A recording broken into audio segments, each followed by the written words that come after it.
Answer me when I call, O God of my right.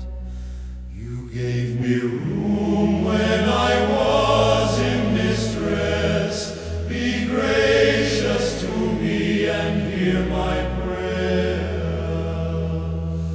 How long, you people, shall my honor suffer shame? How long will you love vain words and seek after lies? But know that the Lord has set apart the faithful for himself. The Lord hears when I call to him. When you are disturbed, do not sin.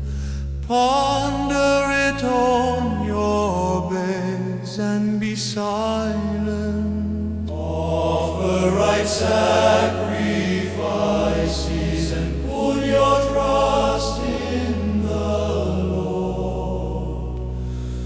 There are many who say, oh, that we might see some good.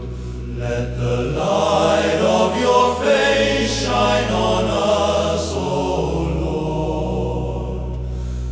You have put gladness in my heart, more than when their grain and wine abound. I will both lie down and sleep in peace, for you